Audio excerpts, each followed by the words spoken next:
Come on, let's talk about the inheritance already. I couldn't believe my sister was saying this. How much do you think I'll get from Grandpa's inheritance? Let's say it's $1 million. She used to be so sweet as a child. When did she become so obsessed with money? My name is Annette, and I'm 35 years old. Dedicated to my job and single, I have no plans of getting married anytime soon, and I'm enjoying my single life. My work, I'm a caregiver. As many say, caregiving is indeed a tough job. There are numerous tasks, and establishing a rapport with clients can be challenging. There are times when it's physically and emotionally draining. However, Annette, thank you so much. You're a lifesaver. Just hearing words of gratitude like that uplifts my spirit. It makes me feel that choosing this profession was worth it. Annette, is it time for you to clock out? I'll take over from here. As I was washing used towels, my colleague called out to me. Sorry to always rely on you. Could you handle the rest? Sure, take care. It's 5 p.m. The woman who clocked in after me is on the night shift until morning. Though I should be doing night shifts too, I have my reasons for not being able to. That my workplace understands this, I'm really grateful. After showing appreciation for the night shift staff, I hurriedly make my way home. My house is about a 20-minute drive from work. Grandma, I'm home. Oh, Annette. Grandma was busy preparing Grandpa's meal. Have you eaten, Grandma? Not yet. Let's have dinner, all three of us, with Grandpa. Sounds good. I live with my grandparents, primarily to care for Grandpa. It might be rare for a grandchild to serve as a caregiver, but it was entirely my choice to move into their home. I lost my mother at a young age, and my dad was often busy with work. So my younger sister Lucia and I were frequently left in the care of our paternal grandparents. I loved their comforting home, full of kindness. But Lucia didn't feel the same. She was often rebellious toward them. This house feels so old-fashioned. Even Grandma's clothes are outdated and ugly. Every time she acted like this, both my dad and I reprimanded her, but she didn't care. She seemed to have forgotten all the favors she received from them, acting recklessly. The only time she acted sweetly was when asking for an allowance. My grandparents, doting as they were, would inevitably give in to Lucia. This was a pattern, always. Even after she started working, Lucia would come asking for money whenever she ran out. When she got married 5 years ago, she even demanded a $10,000 wedding gift. At that point, both Dad and I harshly scolded her for her greed. What do you think you're doing with Grandma and Grandpa? Huh? It's my wedding, isn't it? What's wrong with them giving generously? My sister, as usual. You need to stop this. You're being way too selfish. Dad scolded her firmly, but in the end, Grandpa and Grandma gifted her $10,000 for her wedding. I tried to stop them, saying it wasn't necessary, but they insisted. It's fine. It's a celebration after all. If she'd at least shown some gratitude, that would have been something. But both my sister and her husband acted like they deserved it. That's why I never really liked my sister and her husband. After her wedding, I decided to keep a comfortable distance. Being too involved would only stress me out. 2 years ago, Grandpa had a stroke and became bedridden. We discussed putting him in a facility, but Grandma was adamantly against it. I'll take care of Grandpa till the end. Grandpa and Grandma have always been close, even in my eyes. It would hurt too much to separate them. But Grandma is over 80 now. It's tough for her to take care of him alone. So I made a decision. I'll move in with them. I owe them so much. They raised me, and more than anything, I want to give back. So now as a professional caregiver and as their grandchild, I'm here to support them.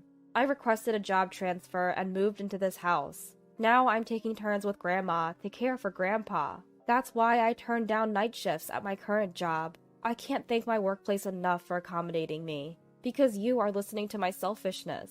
Grandpa looks happy today, Grandma said, wiping Grandpa's body.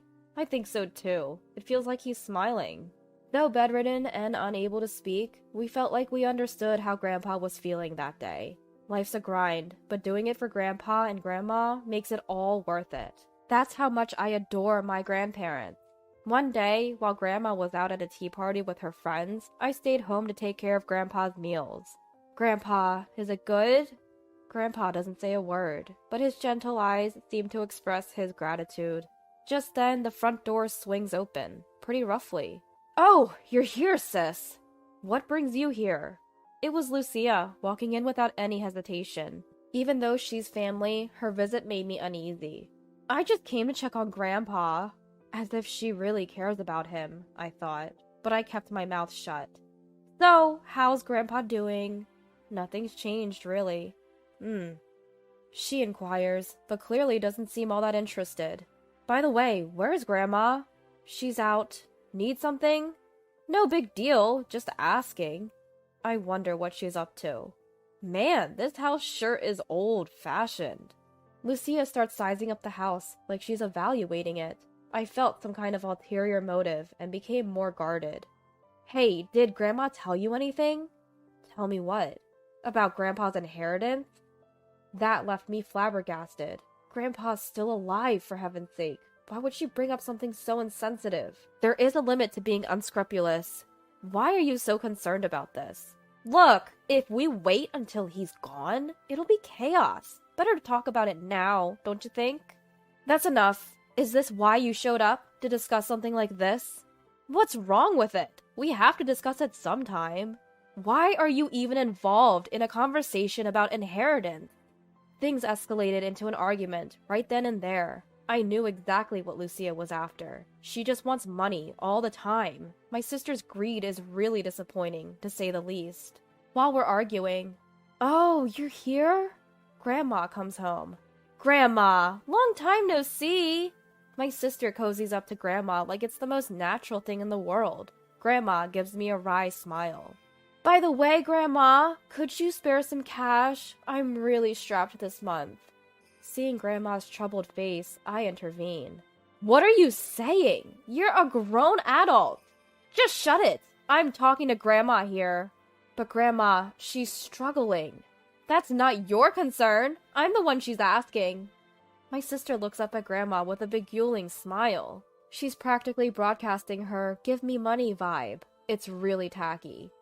"I've just paid the neighborhood association fees, so I'm short on cash. Sorry, dear." Grandma skillfully sidesteps my sister's request. "Ugh, is that so? All right then, I'm leaving." Lucia backs down quickly and leaves. Relieved, I look at Grandma. "Grandma, I'm sorry." "There's nothing for you to apologize for, Annette. I bought some treats. Let's enjoy them together." Grandma smiles warmly. My sister is a real piece of work. What's she so strapped for cash for? Both of us have jobs, and neither of us have kids, so why is she asking for money? I found out soon enough. Unbeknownst to me and Dad, she and her husband had bought a house, and not just any house, a new, expansive, single-family home. Already under construction and set to be finished in 6 months. And it's located in prime real estate, no less. Are they really going to be okay building such a big house there? Dad said he didn't contribute any money, so perhaps her in-laws are helping. No point in worrying about it. If they bought the place, they must have passed the loan screening and have a repayment plan in place. That's what I thought. Until... Just as her new home was nearing completion, Grandpa passed away. Pneumonia took him quickly. I loved Grandpa, so I cried throughout the funeral. Grandma was the one who consoled me. "Grandpa was happy, Annette, especially with all the care you gave him. So let's send him off with a smile, not tears." Grandpa was happy. That single phrase gave me immense relief. Grandma's calm face was deeply comforting. Then, at a family gathering after the funeral, as Dad, Grandma, and I were reminiscing about Grandpa, my sister seemed restless next to us, whispering with her husband, both clearly unsettled. Then, with a look of determination, Lucia speaks up. "Hey, what about Grandpa's inheritance?" The room went ice cold at her words. We had just come back from the funeral, and now this? Dad quickly tried to stop Lucia. "What on earth are you talking about? But we need to discuss this, now!" Lucia repeats what she used to say when Grandpa was alive. Is money all she thinks about? Let's sit down and talk, okay? My sister seemed eager to move the conversation forward. Considering the size of this property and its value, it should be roughly around $1 million. When did she even have the time to look that up? Dad and I were taken aback, but Grandma just sipped her coffee calmly. "So, when is that payment due? Would you stop that already?" I tried to stop her, but Lucia wouldn't shut up. We based our mortgage on the inheritance. We've got to get what's coming to us. My sister's husband nodded in agreement. These two really don't have a clue. I decided to drop a bombshell on them. Grandchildren hardly have any inheritance rights, you know. What? My sister let out a baffled cry. What are you misunderstanding here? Dad asked her, puzzled. What do you mean? Why? Lucia asked Grandma, confused. Dad jumped in. Spouses and children are the inheritors, not grandchildren. Maybe when we pass, you could be next in line. No way! I didn't know that! My sister looked like she couldn't believe it. What about a will? Did Grandpa leave a will? No will. Dad always said the estate would be divided according to the law. So what are we going to do about our house payment? My sister and her husband looked devastated. What payment are you talking about? That's when my sister dropped this on me. We set a higher down payment because we thought Grandpa's inheritance was coming, and that payment is due next month. Lucia started freaking out. Apparently, they had stretched themselves thin to get that new house. I assumed they'd gotten help from my sister's in-laws, but they'd actually borrowed up to their limit. They'd planned to put down a $100,000 down payment, and now everything was off.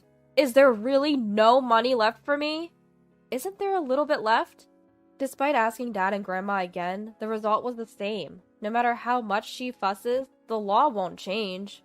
Well, if there's anything left after Mom and us siblings get our share, then maybe a little will go to you, Dad said.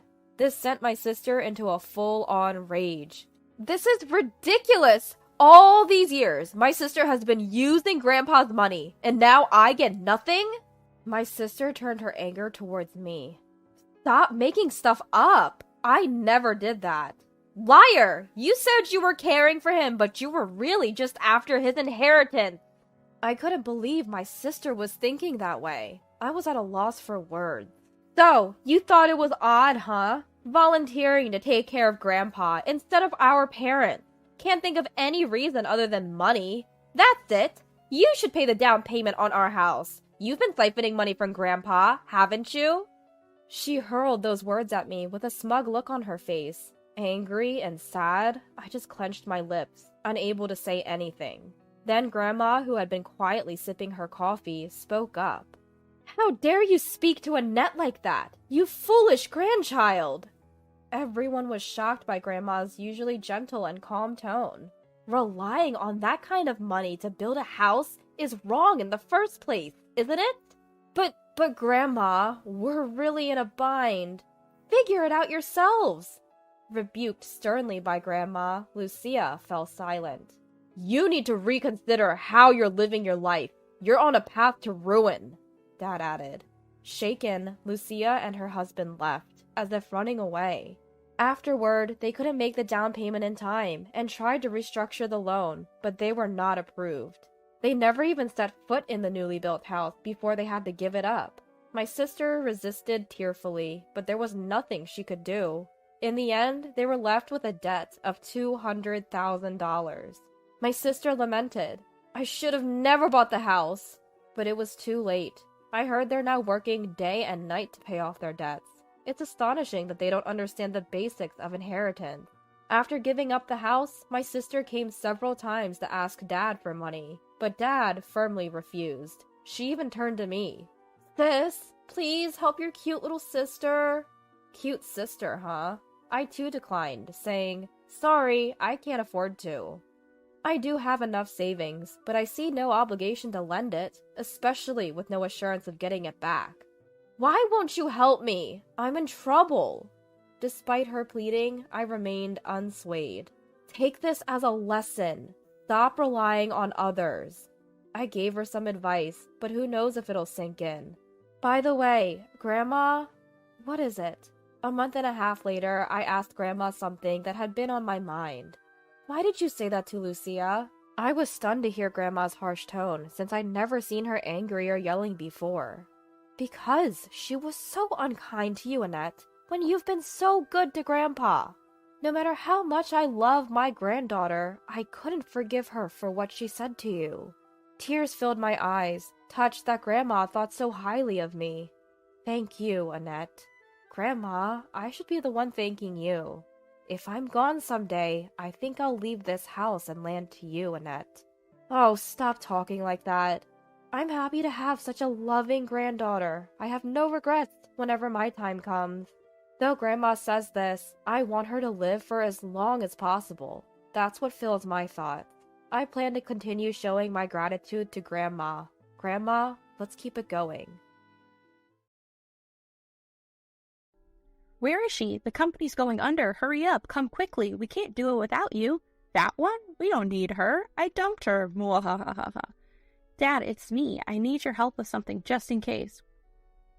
We were enjoying a company trip in Jackson Hole, Wyoming for 2 nights and 3 days, but trouble arose on the day of checkout. Something was off. I was the only one at the entrance. When I asked the hotel staff about the situation, I was informed of the shocking truth. Feeling a bit uneasy, I decided to initiate the secret plan for the sake of the company. My name is Madison Carter. I'm 25 years old and single. My family consists of my dad, mom, and me. I've lived a comfortable life since childhood. An example of how comfortable my life has been is that my mom has always been a stay-at-home mom. When I tell my friends that my mom is a stay-at-home mom, they're always surprised. It's probably because stay-at-home moms have become rare in this day and age. On the other hand, my dad's occupation has always been unclear, even when asking him or mom about it. However, when I graduated from college, my parents told me the truth during a family dinner at a restaurant. We've been vague about your dad's job, but the reason we've had a comfortable life is because he's been working hard as an investor.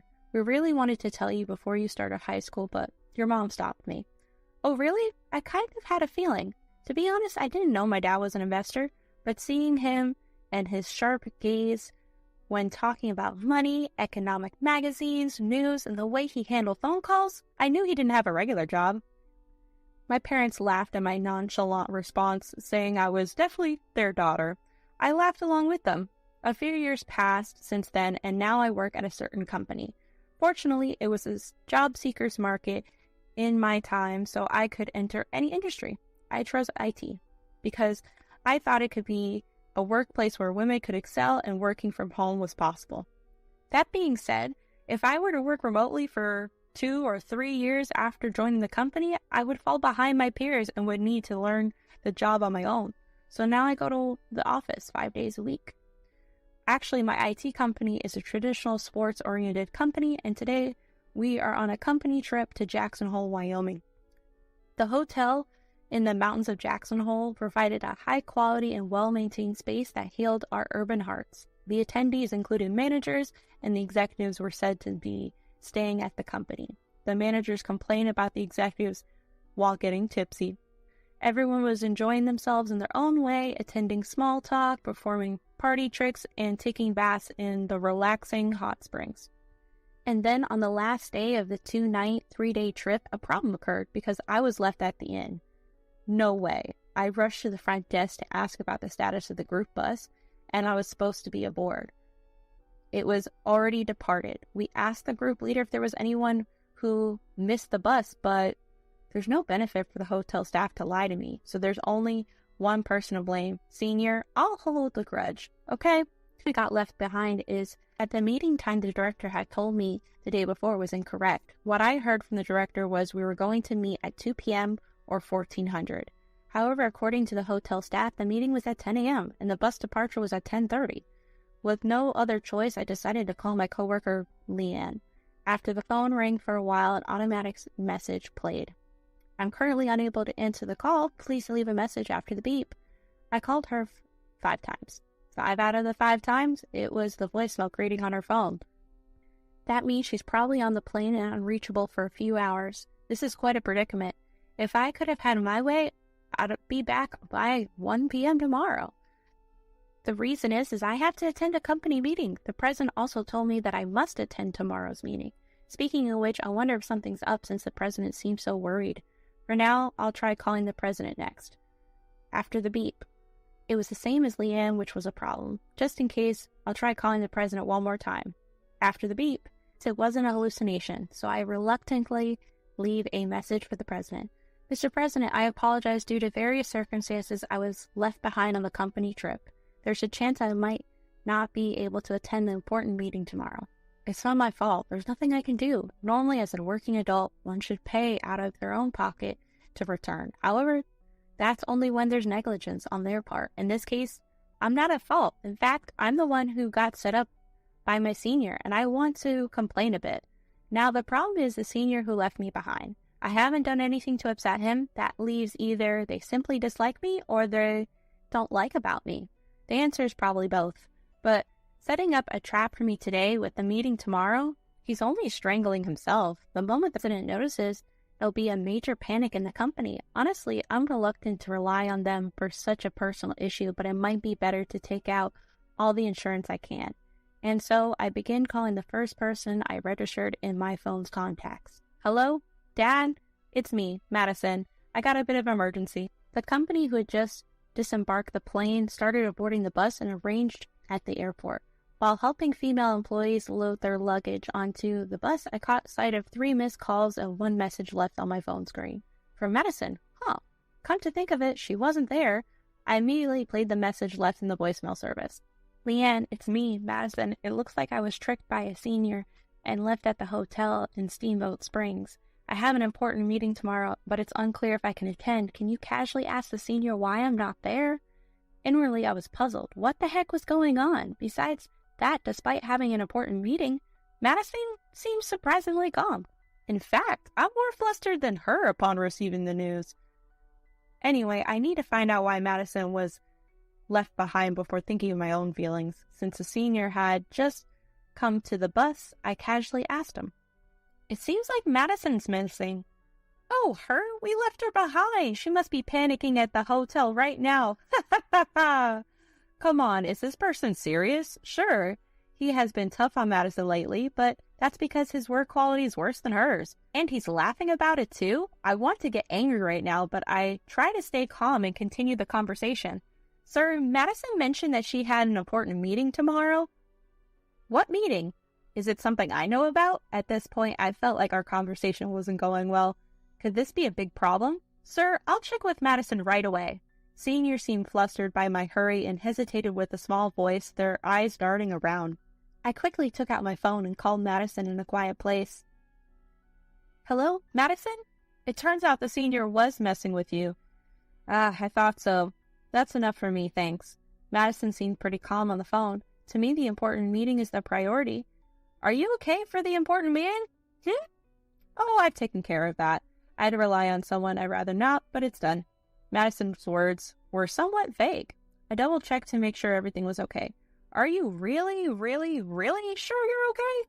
Yeah, I'm fine, Madison said from the other end of the phone. I decided to believe her. I went back to my senior and shared what Madison and I had talked about. My senior seemed relieved and laughed with a strained expression.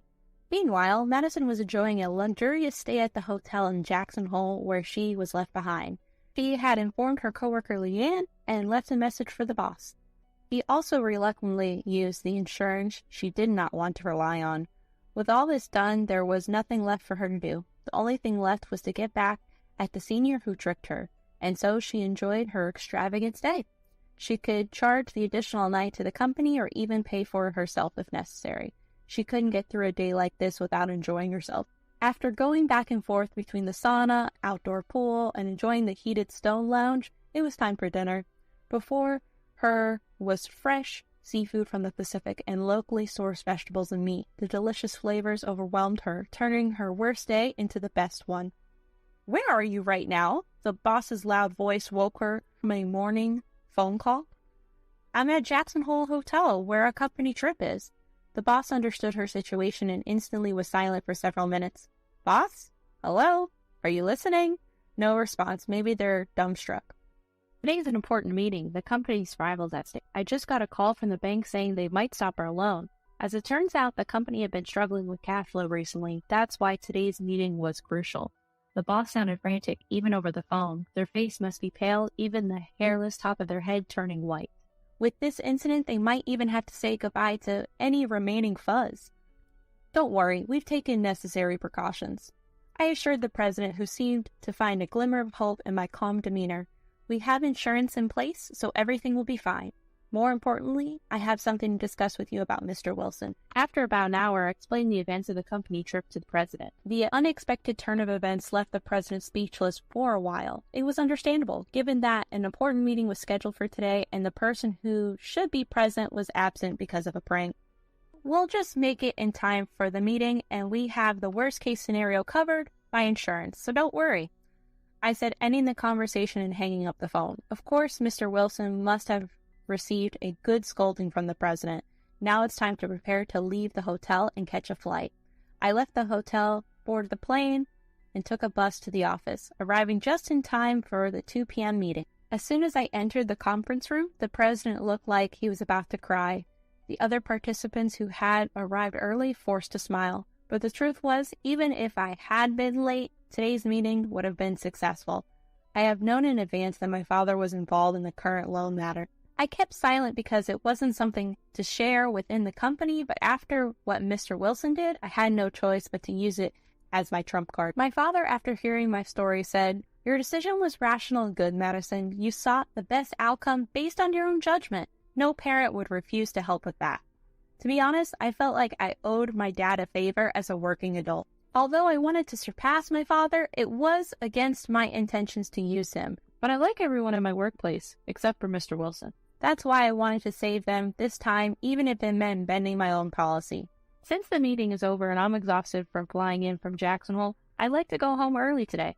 I said it, not really meaning it, and left the company's conference room. By the way, I haven't heard about Mr. Wilson's situation. I wonder what happened. I wonder if he'll come into work tomorrow. As I pondered these thoughts, I headed home. The next day I saw Mr. Wilson. His face was still gloomy. When I asked Leanne, she said the president had scolded him severely. On top of that, his planned promotion was canceled. It's like adding insult to injury. I approached him and, pretending not to know anything, said, "Let's do our best again, senior." Mr. Wilson, hanging his head in disappointment, could only muster a weak reply. "It's better than being fired, and it'll be a lesson for him in the future. Now let's focus on today's tasks." You don't even know that? Typical high school dropout. How have you been surviving all this time? Susanna, my sister-in-law, always made fun of my educational background. She seemed to think that education was the most important thing in life, ignoring the fact that there are many other important aspects.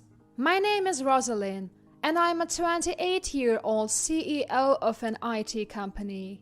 I met my husband, Clifton, through work, and we eventually got married. We currently rent a condo and live together. We both have incomes, so whoever can do the housework does it. However, I rarely have days off and usually get home late, so Clifton ends up doing most of the housework. Despite his own busy schedule, he never complains and takes care of everything. He never gets mad at me for focusing on my job and always encourages me, saying, "I'm rooting for you." I felt blessed to be married to someone like Clifton. Life with Clifton was comfortable and peaceful. The only issue was Susanna, my sister-in-law. When I first met her after getting engaged to Clifton, I greeted her, "Nice to meet you, Susanna. I'm Rosalind. Looking forward to getting to know you." Her immediate response was, "What's your highest level of education?" I was taken aback. Was that really the first thing to ask? I was annoyed but didn't want to make a scene at our first meeting, so I answered honestly. I dropped out. Upon hearing this, Susanna burst into laughter. "A dropout? Why would my brother marry someone so dumb? You should definitely reconsider." She said this right in front of me. "Susanna, what are you saying? Education has nothing to do with marriage," Clifton quickly retorted. "We are an elite family, you know. It's unacceptable for the eldest son's wife to be dumb. Maybe you should rethink this, bro, huh?" It was true. Clifton's parents were well-educated and wealthy, and both he and Susanna had graduated from prestigious universities. "Susanna, cut it out. Rosalind built her own company from scratch. Are you still going to talk about education? People who drop out are the ones who think they can start companies. Hey, watch your mouth. Your company will probably go under soon anyway. Enough is enough. Clifton was getting really angry on my behalf. I was so furious, but I didn't want to cause a sibling fight, so I stopped Clifton. It's okay, Clifton, I can handle it. I had faced similar criticisms when starting my company, so I was somewhat used to it. In fact, it fueled my determination to prove them wrong. I could tolerate Susanna's snide remarks once or twice, but it didn't stop there. Sister-in-law, I'm here to visit. Susanna often came over to our house to mock me for being a dropout, make snide comments, and even brag about herself. You're here again, Susanna? Is it a problem? No, not really. But Susanna looked around our home and said, Do you even do housework, sister-in-law? I do. We are dual income, so Clifton takes care of it often. My poor brother, having a wife like you must be tough. What do you mean? You're dumb but still working, and because of that, you can't even do housework properly, right? If you're a dropout, you should just be a stay-at-home wife. At this point, I was getting really angry at Susanna's words. So, how is your company doing, sister-in-law? I wondered why I had to share such information with her, but I answered anyway. It's going pretty well, I think. Really? You must be running at a loss. That's not the case. I thought you'd go under sooner, but you are hanging in there. Thanks.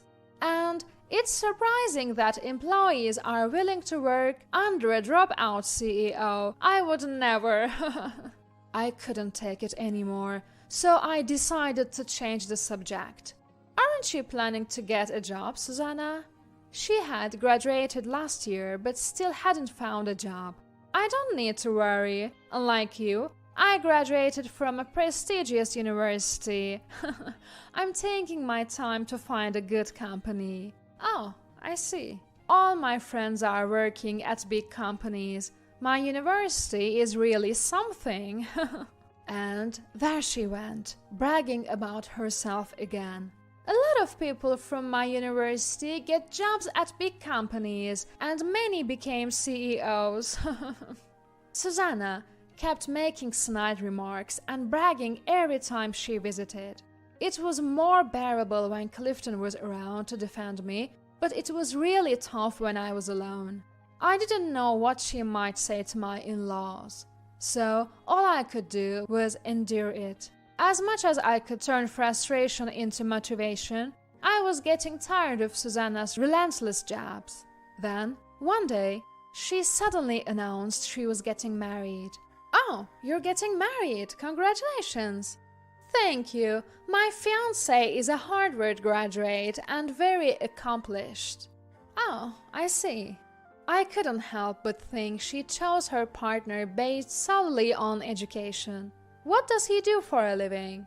He is in IT, and he works for a pretty good company. I see. It's not a big corporation, but it's a rapidly growing company that's quite famous around here. Ah, okay. And they have a very competent female CEO. Nothing like you, the dropout CEO. None of your business. Do your best to keep your company from going under. She was even more obnoxious than usual, perhaps because she was excited about her upcoming marriage. Oh, and please don't come to the wedding. Why not? If his family finds out there's a dropout among us, the engagement might be called off. You wouldn't want that on your conscience, would you? I was dumbfounded by her ridiculous statement. Why would your engagement be called off just because I'm a dropout? That's absurd. I don't know. I just want to eliminate any risk factors, so please don't come. Fine. On the day of the wedding, I was actually considering not going since Susanna told me not to. But Clifton was angry, saying, "She's family. It would be weird not to go. What is she thinking?" So I decided to attend Susanna's wedding. However, when I arrived at the venue, she rushed over to me, saying, "Why are you here, sister-in-law? You weren't invited. Please leave immediately." Susanna ran up to me and tried to kick me out. "We don't even have a seat for you. It would be inconvenient if you stayed." "Enough, Susanna, stop it!" As Clifton was about to get angry, the groom's parents came from behind and said, "Oh, you're here, CEO." They bowed their heads to me. "We're always grateful for how you take care of our son." Both of them bowed to me. No, the pleasure is mine. Congratulations on this occasion." Susanna looked stunned at the exchange between me and the groom's parents. "Wait, what's going on? Do you know each other?" I had no choice but to explain. "Your husband, Victor, works for me." "What do you mean?" Whether she didn't want to believe it or was just too shocked to understand, Susanna seemed clueless. "So, I'm the CEO of the company where Victor works." "The competent female CEO you were talking about? That's me." "What? No way!" Finally, grasping the situation, Susanna was visibly flustered. "That's a lie! There's no way!" "It's not a lie. Victor told me about the engagement recently. It's a small world." "I don't believe you." Susanna didn't want to accept this fact and stubbornly refused to believe it. Just then, Victor arrived. "What's going on?" He seemed to have rushed over, sensing some sort of commotion. "Nothing, it's fine." I decided to brush it off, not wanting to make a scene. "Anyway, thank you for coming, boss." Victor bowed deeply to me. "Of course, I am happy to attend your wedding, Victor." "That's it." Hearing Victor call me boss, Susanna finally seemed to believe it. She was at a loss for words. "Your seat is prepared over there, boss." "Thank you." It turned out Victor had prepared a seat for me, even though Susanna hadn't. "I wasn't invited by you, but I was by Victor."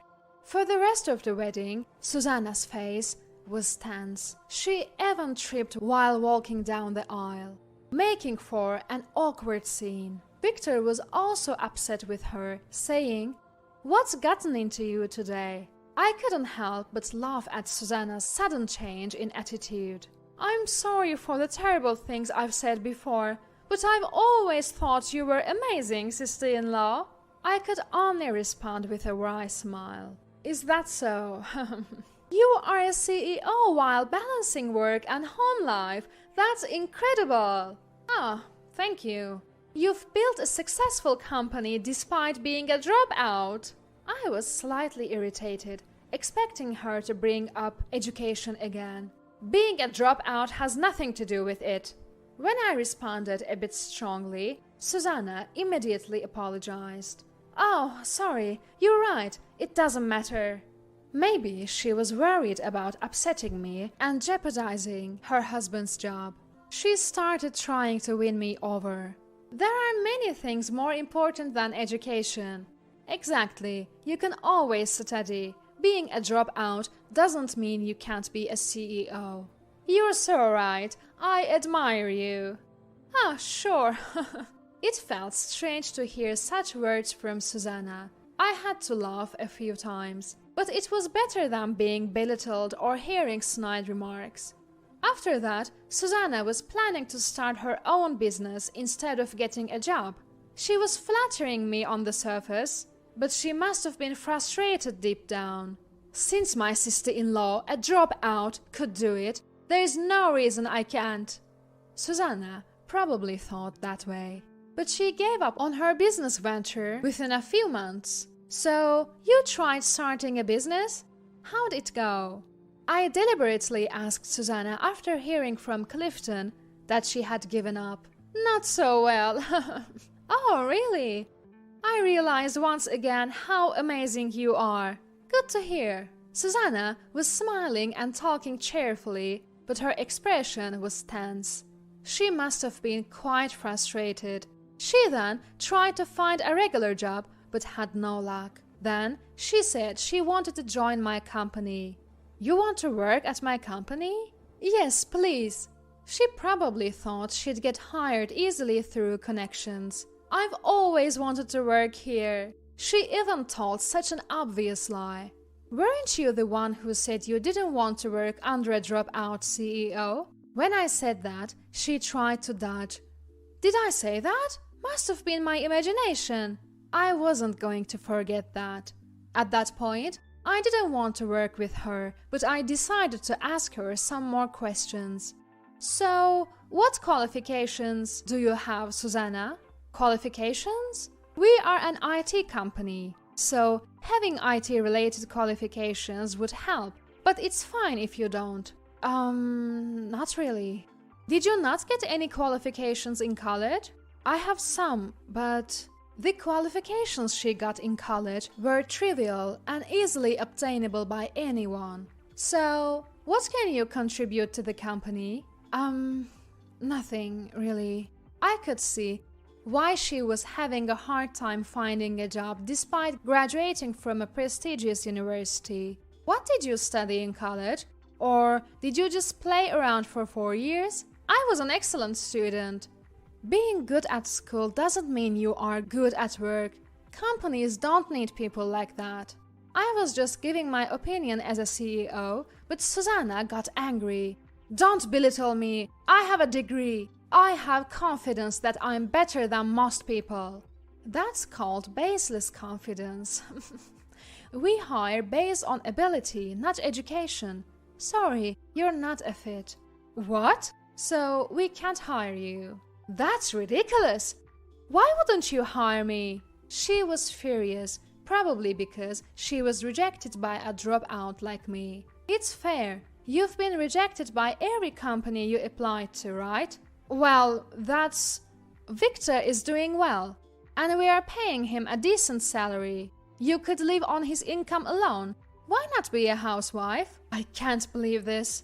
Just give up on finding a job. After that, Susanna gave up on employment and became a housewife. Just like I suggested. But she couldn't cook or even do laundry.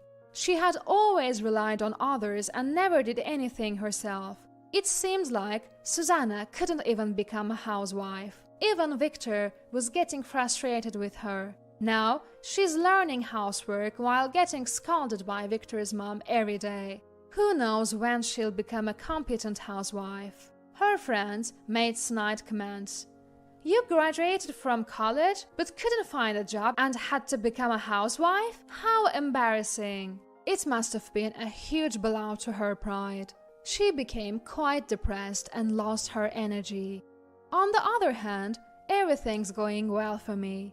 The company is growing, we are hiring more staff, and my workload had decreased. I've even managed to catch up on housework and cooking. The only stressor, Susanna, has quieted down, so I'm living fulfilling days. You can't have kids, so you're losing to me as a woman. You might be done as a woman, but if I say I'm single, men flock to me, you know? Just like that, Jennifer, the wife of my brother-in-law Jason, always looked down on me. I always felt stressed out because of Jennifer. But I never imagined that Jennifer had such a secret. My name is Emily. Right now, I'm dealing with a very troubling issue. The stress from my brother-in-law's wife is overwhelming. Jason's wife's name is Jennifer. She's the daughter of a former CEO, and she's quite headstrong. Jennifer's family company seems to have gone bankrupt, but she still acts like a spoiled princess. She's the type who isn't satisfied unless she's the best at everything. Because of this, she always treats me with an excessively superior attitude. Lately, she seems to be upset that I'm closer with Patricia than I am with her. The other day, when Patricia was thanking me, Jennifer saw it and said, "Trying to be the perfect daughter-in-law is so annoying." Living together even though you're the wife of the youngest son? You must be after the inheritance. La! I can understand why Jason's wife feels this way, but there's no reason for her to say such things. The reason being, it was Jennifer, Jason's wife, who refused to live with Patricia. I mean, if she didn't like me being close to Patricia, she should have lived with her in the first place. Initially, Jason's family was going to live together, but right before moving, Jason's wife refused. Moreover, she said, "Living together is so old-fashioned. Patricia should go to a facility." Because of that, my husband and I stepped up. Patricia is a gentle person, and I had no reservations about living with her. Jennifer kept pushing for a facility until the end, but after discussions, my husband and I decided to live with Patricia. Even then, Jason's wife complained, saying, "You don't really want to live together, but you're acting like the perfect wife, which makes me look bad. It seems like I'm the inadequate wife compared to you." On the day we began living together, I received a message from Jennifer. The message read, "I won't be taking care of Patricia at all. You handle all the caregiving." And to think, I never expected Jennifer to help out in the first place. The reason being, Jennifer doesn't do housework. Well, to be precise, she doesn't even try. Whether it's remnants of her princess upbringing or just plain laziness, I don't know. Despite not working outside, it seems she leaves all the household tasks to Jason. Jason works for a major company and is quite accomplished, but he seems to have poor judgment when it comes to women. He's head over heels for Jennifer and tends to do whatever she says. Because of this, Jennifer takes advantage of his affection and becomes even more arrogant. Jennifer occasionally visits our home and always makes unreasonable requests, acting as if she sees me as her maid. Yesterday she dumped a pile of clothes on me and said, "Emily, iron all of these for me." I can't because I'm afraid of getting burned. Do they think I'm always free just because I work as a web writer from home? Sorry, but I'm busy with work and can't do that. When I refused, she scoffed and said, "Work? Aren't you just staring at a computer? Stop playing and do as I say." I'm not playing. This is my job. Jennifer, since you have so much free time, why don't you try doing it yourself? Ironing isn't that hard, you know? When I talked back, she glared at me and said, "Do you enjoy bullying me like that?" Jennifer always acts high and mighty, but the moment I push back even a little, she suddenly plays the victim. I said with exasperation, "I'm not bullying you. Isn't it more like you're bullying me, always pushing work on me every day?" Upon hearing that, she ran to Patricia in the next room and started complaining. "Patricia, she called me useless just because I can't iron. I can't because of my chronic pain in my hands." "Is that so? I'll iron it for you. Just leave it there," said Patricia, the mother-in-law, kindly to Jennifer. Even after that, Jennifer badmouthed me to Patricia and then left with a contented look. After Jennifer left, Patricia called me over and said, "I'm sorry, Emily. I have to agree with Jennifer, or things will get even more troublesome." Patricia apologized to me, looking remorseful. "It's okay, Patricia. You did nothing wrong. I knew Patricia trusted me." Even the kind-hearted Patricia was having a tough time with the eldest son's wife. Then one day, something happened. Jason, the brother-in-law, called Patricia on the phone. Jennifer was pregnant. "It's her first time, so Jennifer might be nervous. I'm counting on you." That's what Jason apparently told Patricia. To be honest, I couldn't genuinely rejoice. The reason being, I've been trying to get pregnant for the past 3 years. My husband and I, both loving children dearly, had been waiting for this blessing, but it hadn't come our way. I had undergone fertility treatments until recently, but it was mentally and financially draining, so I had to quit. And now, Jennifer's pregnancy. Knowing this, I was certain Jennifer would flaunt her superiority over me. She'd always acted superior about her looks, upbringing, financial status, and other things, but now it would be about having a child, something that would hurt me deeply. The very next day, Jennifer arrived clearly in a good mood. Sure enough, as soon as she saw me, she said, "Being pregnant is so hard. There's morning sickness, fatigue, and your body doesn't move like it used to. You probably wouldn't understand since you've never been pregnant." That must be tough. Holding back the surge of negative emotions, I replied. She then stretched out her leg to me and said, "Yeah, it is. Oh, my legs feel so swollen. Emily, can you give me a massage?" "Excuse me?" Jennifer, seeing my confusion, pressed on, saying, "Poor circulation is bad for the baby.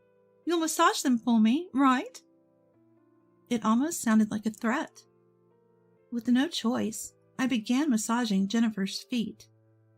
While I massaged, she boasted, "The real happiness for a woman is having a child. A life without kids is just like trash. Emily, you should have kids soon. If you wait too long, you'll miss out on being a real woman." By the time Jennifer left, my heart was torn apart, and I genuinely wished to never see Jennifer again. But she continued to come over, claiming, "I'm pregnant, so I deserve to be spoiled." And she became even more demanding. Dealing with Jennifer like this, I felt immense stress and even developed alopecia areata.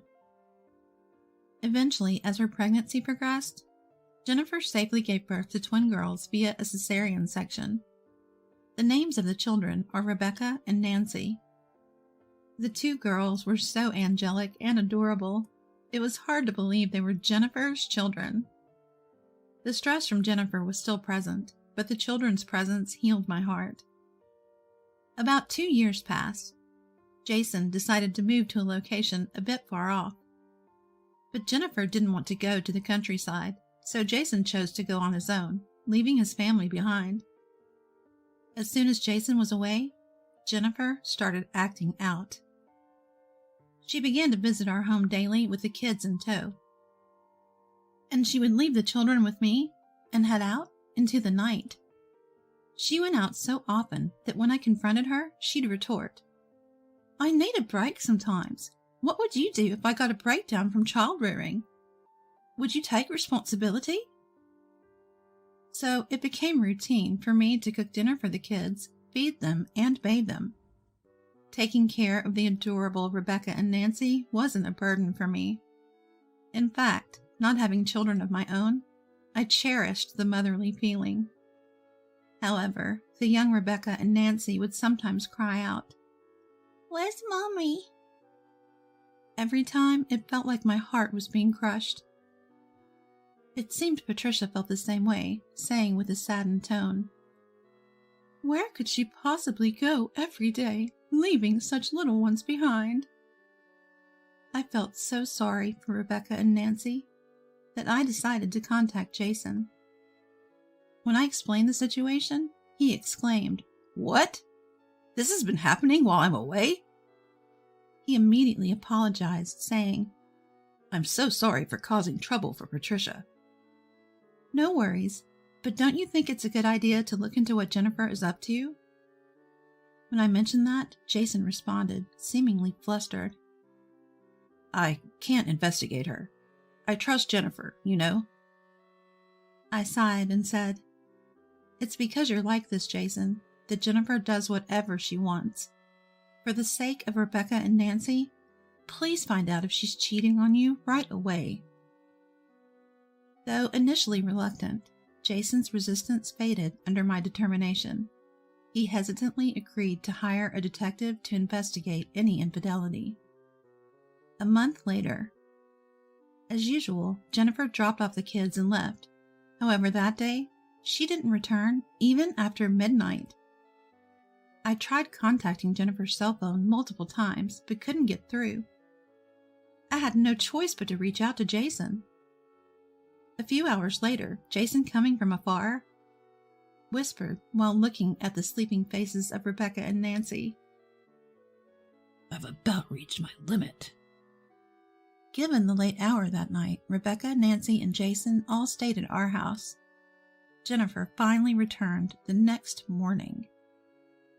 As I was preparing breakfast, a cheerful Jennifer arrived, reeking of alcohol, and said, "I'm back." "Where were you? What were you thinking?" Even as I confronted her angrily, Jennifer just laughed it off irresponsibly.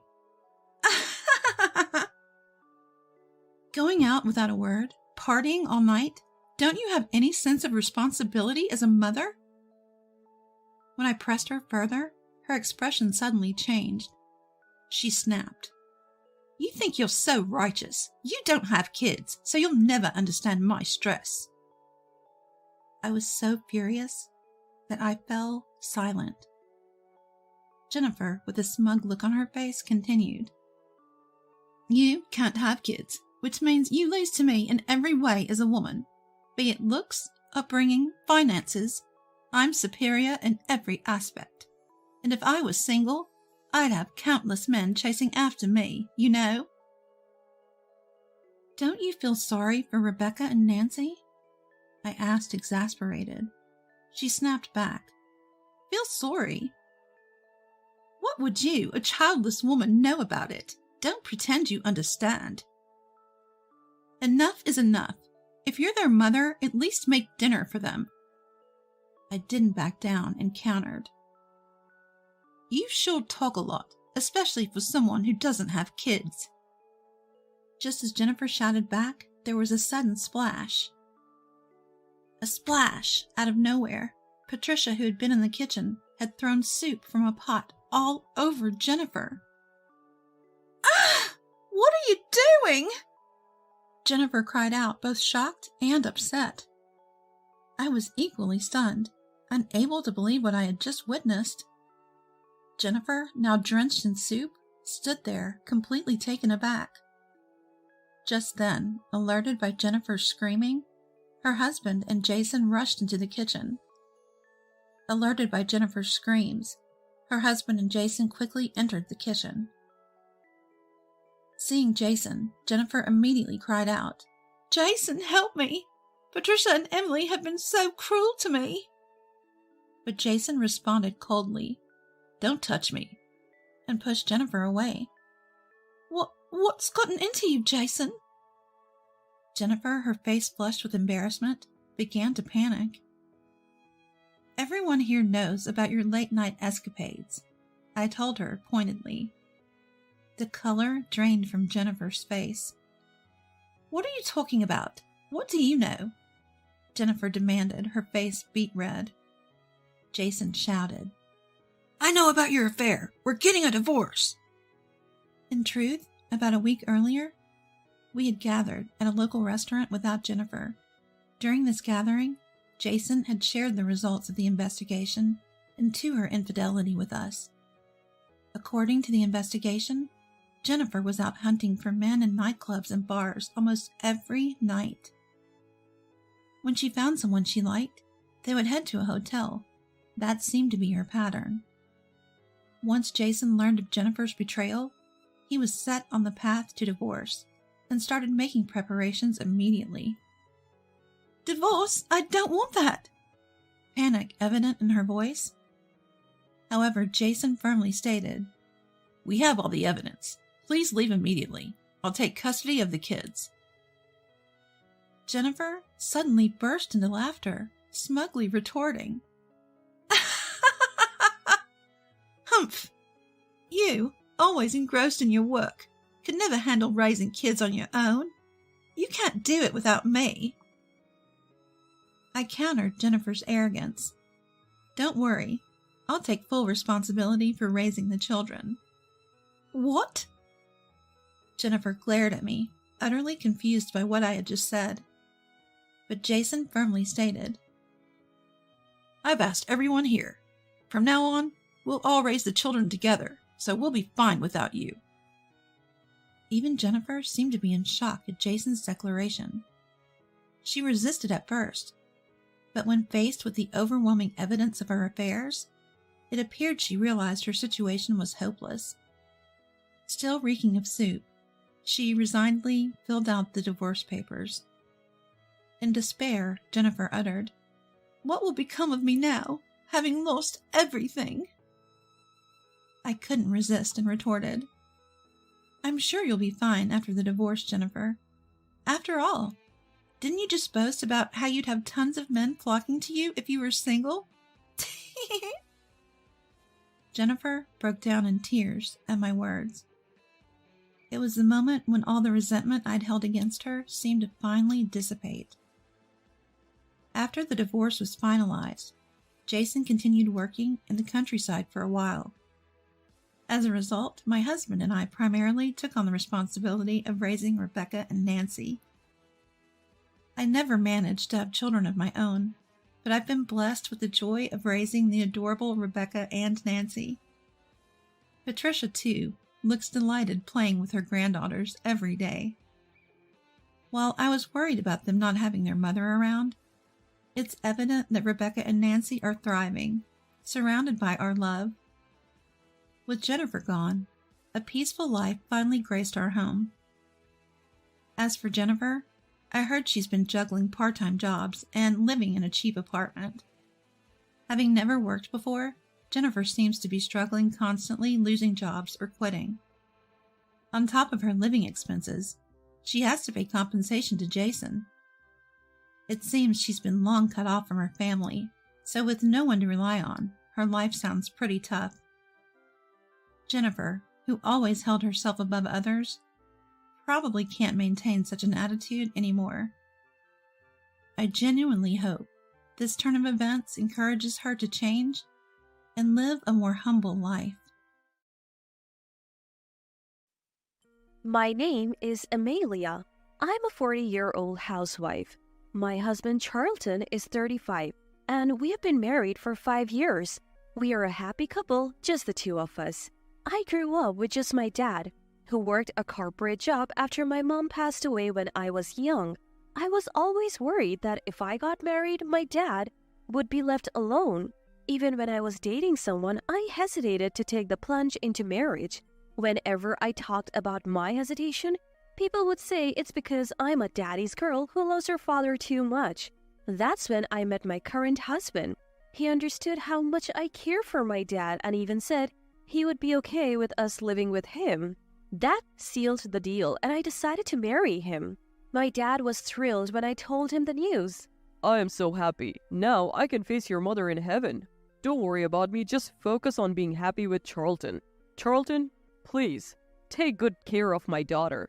Make her happy, especially because she has had to struggle with just one parent." My dad had never said it, but he had been worried that my being raised by a single parent might be a reason for me not getting married. He also runs a real estate agency while working his corporate job. We received a new house as a wedding gift from my dad and lived happily. Then, 2 years ago, my dad retired at 65.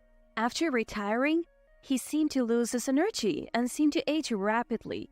So I started calling him every day and visiting him regularly to check on him. My husband's work schedule changed, leading to more overtime, so I started visiting my dad even more. One day, I couldn't reach my dad at the usual time, so I went to check on him. I found him collapsed in the bathroom. I called an ambulance immediately, but he never regained consciousness.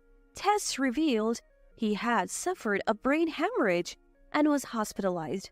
I visited him every day, but he never woke up and eventually passed away. I held back my tears as I said my final goodbyes and began arranging the funeral. The funeral was a small family affair, but some relatives showed up claiming they were promised inheritance. Thankfully, my dad had left a will in my name, so I inherited all his savings and properties. I felt my dad's love even after he was gone, and it filled my heart. I had no idea that more challenges were yet to come. My husband's family is generally sensible, but there is one sister-in-law who's terrible with money. Hey, Amelia, you inherited from your dad, right? We're sisters now, even if it's by marriage. Help me out, I'm in trouble. She's been in debt and has been asking for money quite shamelessly. I've been turning her down, but it's getting stressful. Then one day, I received an email. It was an invitation to a class reunion. As I was pondering whether to attend the class reunion, my husband Charlton spoke up. What's got you looking so serious? There's a class reunion coming up, but I'm not really in the mood, especially after Dad passed away. Maybe it will be a good change of pace. Your dad wouldn't want you to be down all the time. You're right. Encouraged by my husband, I decided to go to the reunion. When the day arrived, I was enjoying catching up with old friends. While I was alone getting a new drink, a classmate approached me. Amelia, long time no see. Sorry? Who are you? Ouch, don't recognize me, I'm Cody. I couldn't quite remember him, but he seemed to know me. Wanna catch up? Just then, one of my old friends called out, Amelia, where's that drink?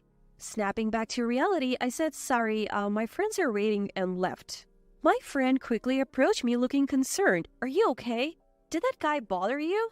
No, we were just talking. He said his name was Cody, but who is he? He's that unreliable playboy from the baseball team. Good looking and athletic, remember? Oh, right. He looks different now, so I didn't recognize him. Be careful, he's still a playboy. And he was eyeing you. Come on, I'm married. I'm not exactly young anymore. I laughed it off then, but Cody kept trying to engage me. I managed to avoid him until the end of the first part of the reunion, but then he cornered me. Why are you avoiding me, Amelia? It hurts. Are you maybe interested in me? Don't be ridiculous. Why so defensive? Just be honest. I'm married, you know. So, plenty of married people still play around. Plus, I have always liked you. How about we go for drinks? No, thank you. If you want to drink, go to the after party. I managed to shake him off and caught a taxi home. I thought that would be the last of Cody, but more trouble was waiting for me. The next day, while I was working at the cafe, where I have a part-time job, a familiar man walked in. As I approached with a glass of water, I realized it was Cody. What are you doing here? Just a coincidence. Lucky me, running into Amelia. Don't lie. Who told you? Relax. Let me place an order first. 1 blended coffee. Reluctantly, I took his order and made his coffee. Leave after you finish this. It says all limited refills during this time. I'll take my time. After Cody took his sweet time chatting and sipping 3 cups of coffee, he finally paid his bill. Just so you know, I'll be a regular here from now on, he said, ignoring the atmosphere. I couldn't exactly kick out a customer, so I found myself serving Cody every day. I tried talking to my manager, but without any real harm done, there was nothing they could do. I wanted to consult my husband, but he was swamped with work and rarely home. Then, on a day off from my part-time job, I returned from shopping to a shocking sight. Welcome back, Amelia. You're late. Cody was at my house. How did you find out where I live? Who knows? Maybe we're just fated to be together? Stop being creepy and leave. Why not ditch your workaholic husband and be with me? I'll treat you right. Cody tried to put his arm around me. A chill ran down my spine and I had had enough. I pushed him away. Days later, my sister-in-law visited while my husband was home. We need to talk, they both said, looking serious. You have been acting strange since the reunion. You're seeing another man, aren't you? What are you talking about? Don't play dumb. We have evidence. Sister-in-law flipped over the envelope she was holding. Out spilled a bunch of photos of me hanging out with a guy named Cody. Pictures from a recent reunion, some from my workplace, and even one where Cody had his arm around me in front of my house. The photos were cleverly taken to look like we were having secret meetings. If you only saw these, you would think I was cheating for sure. This is irrefutable evidence. We're getting a divorce and you owe me $50,000. Pay up all at once. My husband and sister-in-law were smirking. It was clear they were trying to frame me for cheating. I decided to play along. Fine, if you insist on a divorce, let's do it. Don't worry about the settlement or alimony. I'll handle it all properly. At my words, my husband and sister-in-law exchanged triumphant glances. But I had no intention of letting them off the hook. From here on out, I will push both of you into hell. Oh, by the way, the inheritance I got from my dad isn't part of the marital assets. What? My husband and sister-in-law were stunned. My husband was the first to come to his senses. Why not? Money earned after marriage is supposed to be split evenly. True, for money we have earned while married. But inheritance from my deceased parents isn't something we acquired together, so it's not part of the settlement. Didn't know that, did you? Too bad for you. What? How do I know all this? Cody told me everything. Turns out I had consulted the police the day Cody showed up at my house. Cody got scared after a warning from the police and spilled the beans the next day. I'm really sorry. My coworker just asked me to seduce Amelia, that's all. Cody deeply apologized and spilled everything he knew. Turns out Cody was a junior colleague of my sister-in-law at work. My sister-in-law had heard about a reunion from her husband and said, Cody, you went to school with my sister-in-law, right? Set a honey trap for her. If my brother and his wife divorce, we'll get some money from the settlement. I'll give you a cut if it works. Cody got manipulated by sister-in-law and started getting close to me, while they took photos to document it. They were trying to blackmail me with these fabricated proofs of infidelity. Oh, wait a minute. You're saying I set this guy up? How can you prove it without any evidence? Sister-in-law denied it. I have evidence. Take a look at this. I showed them my phone screen.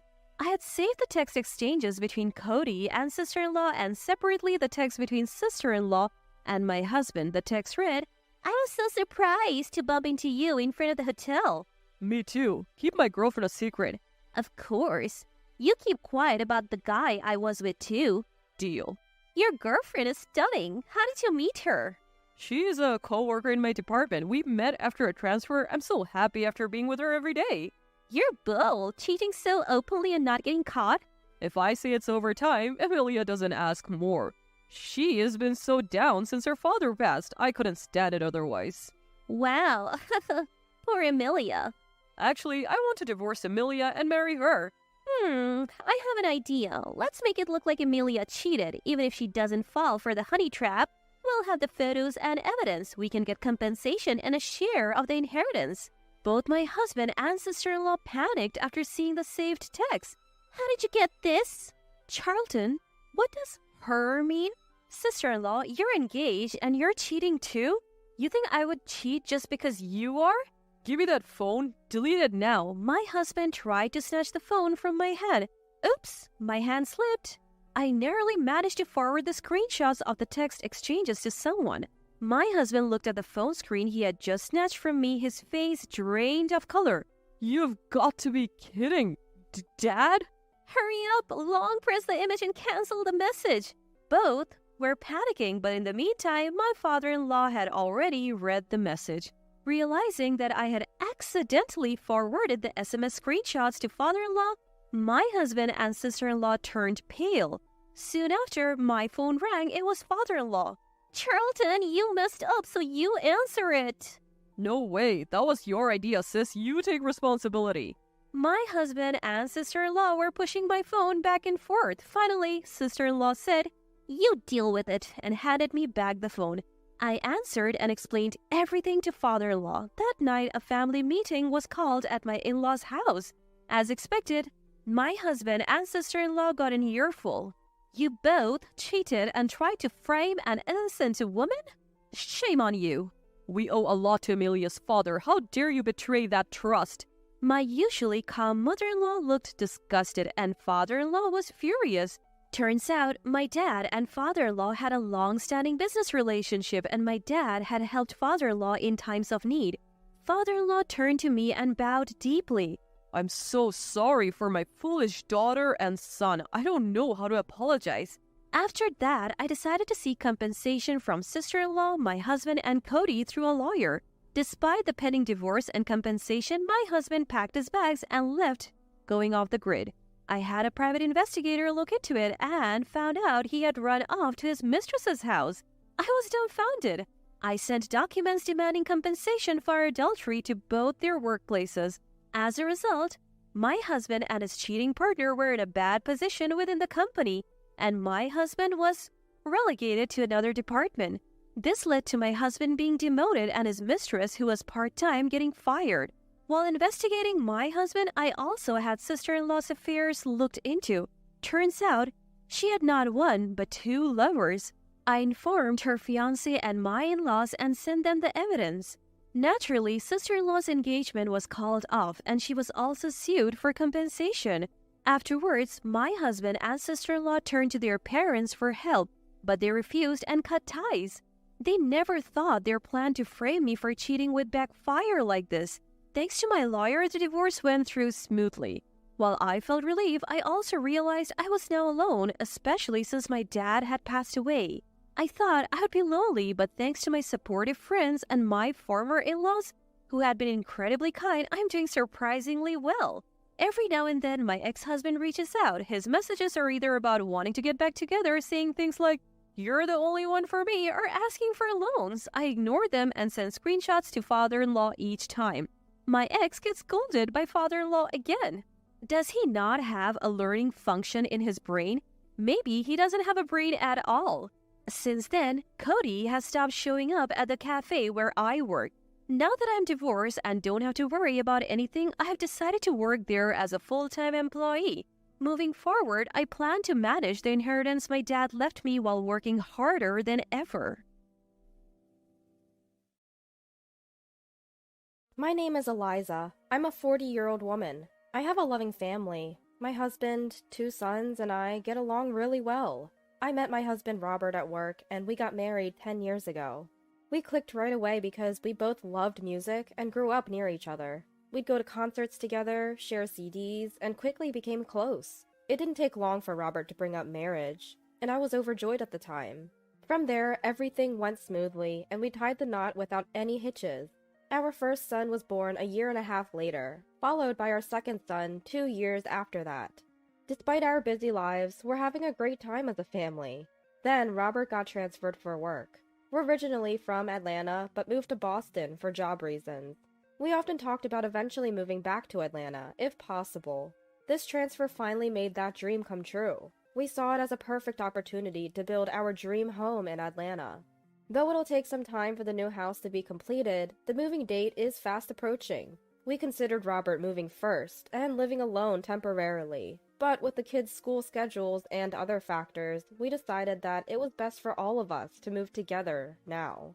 So we've decided to temporarily stay at Robert's parents' house. His parents are getting on in years and having a hard time with the stairs in their spacious home. They're considering moving to a smaller, more accessible house. So we figured living with them for a short while wouldn't be a big deal. They welcomed the idea, and neither I nor our sons had any reservations about living with the in-laws. So we'll stay with them until our new home is built and they find a new place to live. Our kids were thrilled to leave our cramped apartment for a larger home with a yard. I was also excited to escape the hustle and bustle of Boston and return to Atlanta, a place I love. However, I had no idea that this choice would bring about some serious challenges. Moving day arrived. All our belongings were packed into the moving truck, leaving our apartment completely empty. We headed to my in-laws' house. "Welcome back! You must have traveled far. Glad you made it." Macy, my kind-hearted mother-in-law, greeted us with a warm smile. I always think Robert takes after his gentle and calm mom, Macy. Darren, my father-in-law, is a man of few words, but he looked genuinely happy to see his grandchildren after so long. "Mom, Dad, we're gonna shake things up for a while. Sorry about that. Thanks for having us." Darren, Macy, we know you have health concerns, so we'll do our best to make things easy. Thank you for welcoming us. After Robert and I said our hellos, my in-laws greeted us warmly in return. I was a little tense about living with my in-laws, but seeing their smiles put me at ease. We carried our bags into the room they had prepared for us and began to unpack right away. As I was organizing stuff in the kids' room, I was startled by a loud thumping sound coming from the room next door. The kids stopped and looked startled too. After that, the sound ceased, and all went quiet. We continued to unpack, but I couldn't shake off this nagging feeling. And my unease proved right that night. Come dinner time, Macy laid out a spread of homemade dishes. Macy is good at cooking, and told the kids, "I went all out for you today." The kids' eyes lit up with joy at their favorite dishes on the table. Then Macy said, "I need to call Sissy down. Darren, could you go get her?" Hearing this, Robert looked surprised and asked, "Wait, Sissy's still living here? I thought she moved out." "Nope, she's still here. She quit her job and has been staying ever since." "Seriously? I thought she was long gone. You should have told me." "Well, it's not like she would leave. Besides, she's not causing any harm." Overhearing Robert and Macy's hushed conversation, I felt a sense of foreboding. I've only met Robert's sister Sissy once during our wedding, but unlike Robert, she struck me as a gloomy person. She's always been socially awkward, and Robert doesn't seem too fond of her. Though they're siblings, Robert said they barely talked until he moved out, and I remember him telling me that. I remember feeling we wouldn't get along when we briefly talked at the wedding.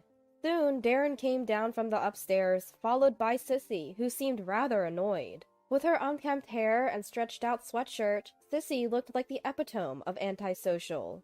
Robert sighed, and the kids started to feel uneasy with Sissy's strange vibes. The moment Sissy sat at the table, the atmosphere turned awkward, and I couldn't take it anymore. I broke the silence. Sissy, long time no see. We'll be staying here for a while." Upon hearing that, Sissy glared at me and said, "You guys were noisy in the next room." That's when I realized she was the one.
Making the noise by hitting the wall.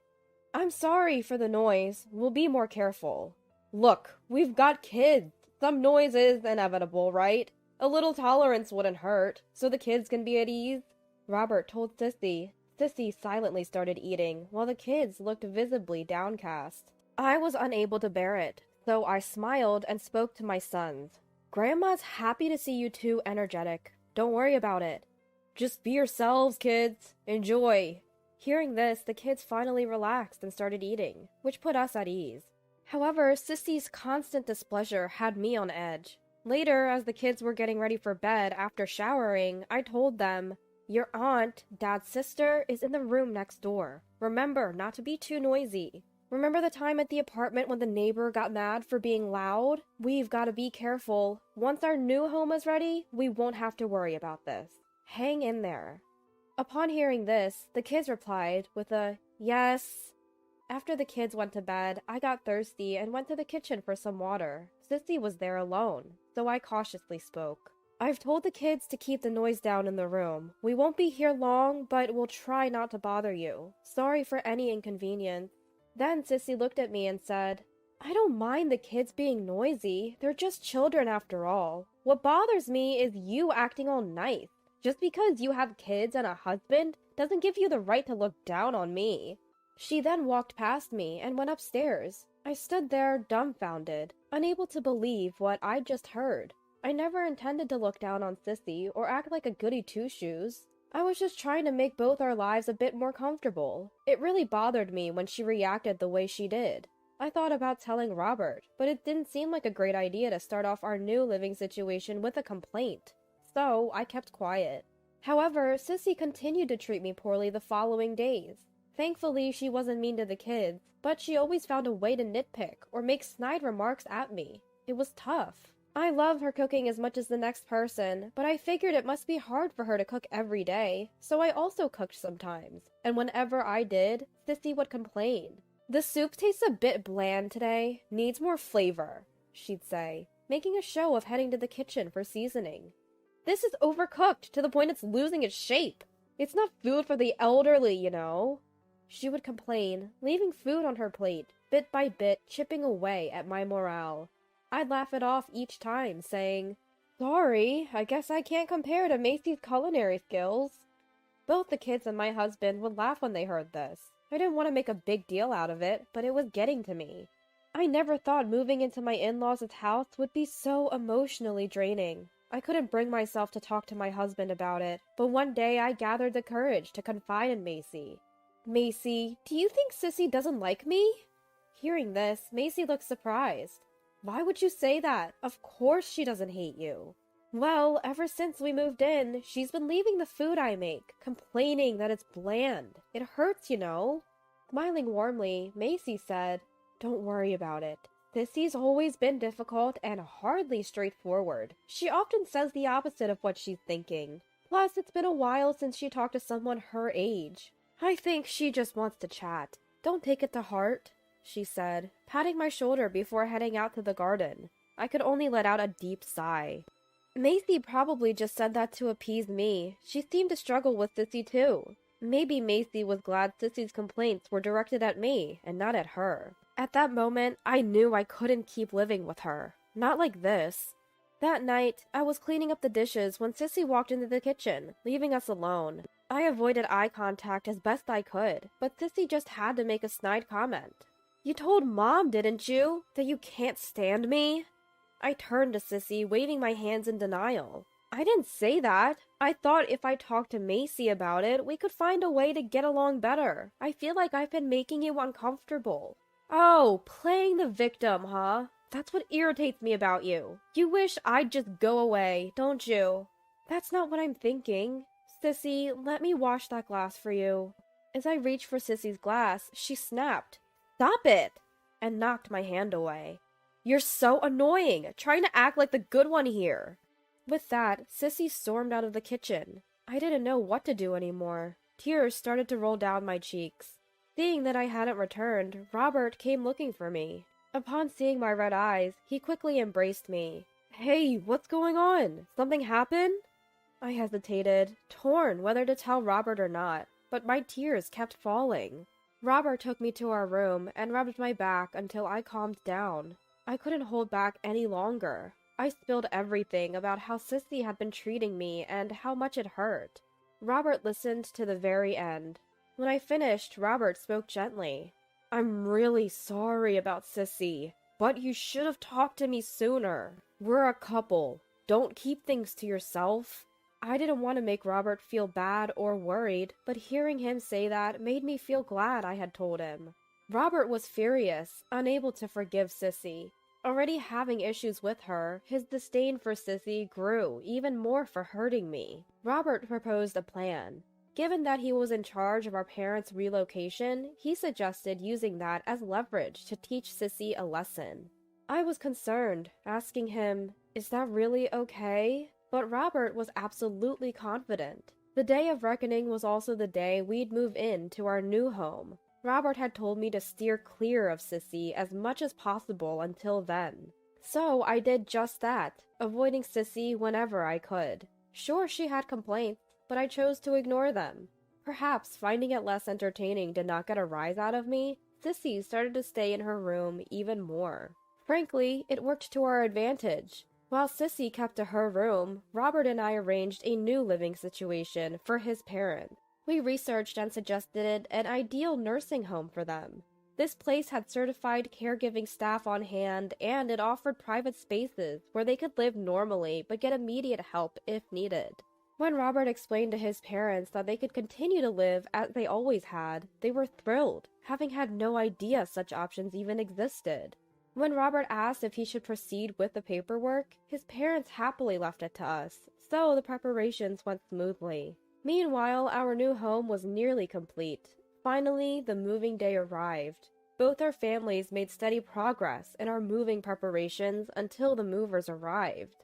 It's time to say goodbye to this house. I'll miss it, but I'm excited for our new lives, Macy said, watching Darren and the movers load up their belongings. Even the kids were excited, running around the yard as they watched the movers pack their stuff.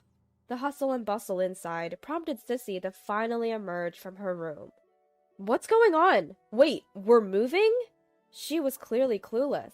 Robert and I exchanged a knowing smile. Sissy then went over to her parents. Hey, you should have told me it was going to get noisy with the movers. Robert and his family are leaving today. Hearing this, Macy responded, Not just Robert's family, dear. We're moving too. Sissy's eyes widened in shock. What? I didn't know about this. Am I going to be the only one left in this house? Why? She was visibly panicking, and understandably so. Losing the support of her parents would be a big problem for Sissy, who was both antisocial and unemployed. We did tell you, from outside your room. If you didn't hear, that's on you. Usually, the quiet Darren calmly broke the news to Sissy. Sissy shot Darren a glare. What? I didn't hear about this. Have the movers pack my stuff too. Pack your stuff? Where are you planning on going? Macy asked Sissy, with a confused look on her face. Sissy, visibly puzzled, retorted, Huh? To the house where Mom and Dad are moving, of course. We live together, so obviously I'm moving too. What are you talking about? Darren once again calmly shared the reality. We're moving to an assisted living facility. It's not a place for you. At this, Sissy raised her voice. What do you mean? I don't get it! She began to shout angrily. Robert and I couldn't help but smirk. Sissy then turned to us.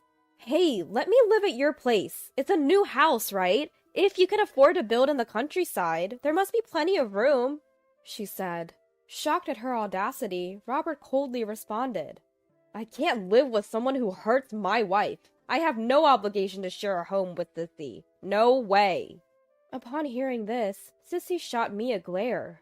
Ah, so you went and played the victim to Robert and made me out to be the bad guy?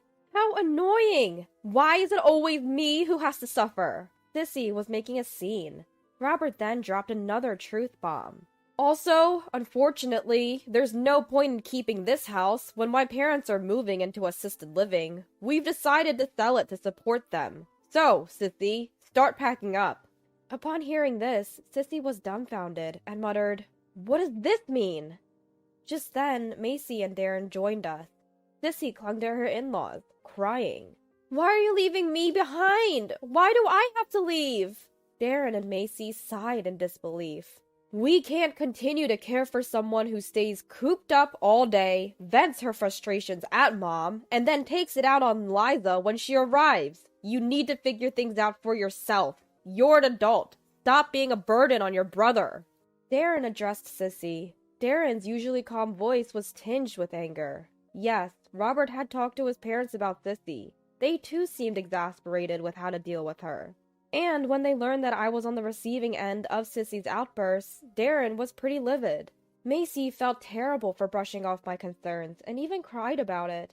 They decided Sissy should start living on her own, which led to this current plan. Sissy broke into tears at Darren's words, shouting, This doesn't make any sense!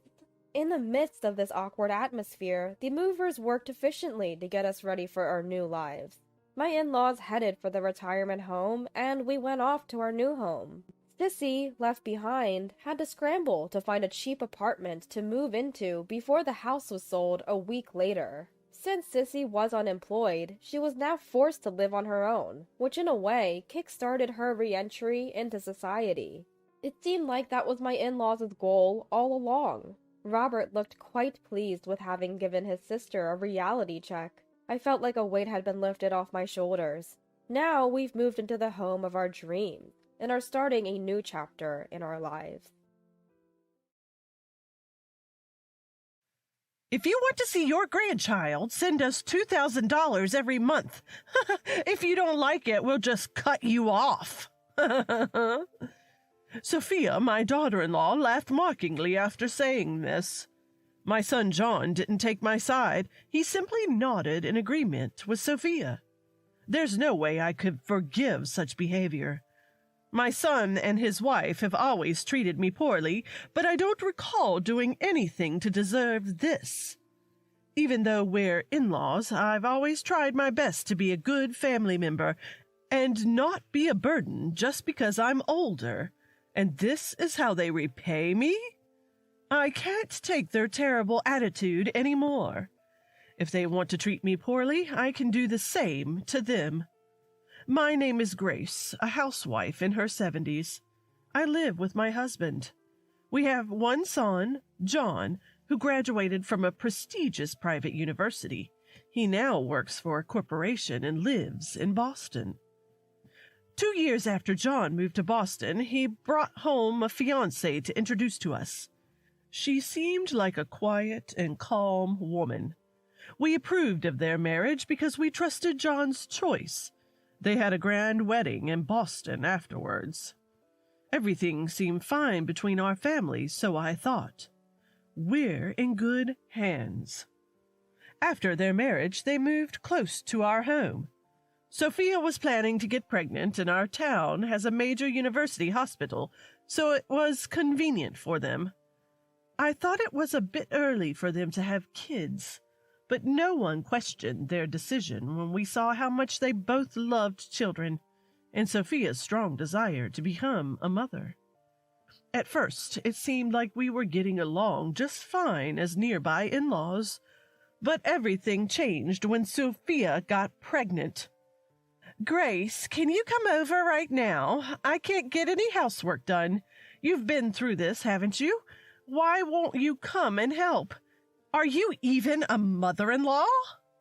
Sophia suddenly called me over like that and dumped all sorts of chores on me. Cleaning, laundry, and cooking.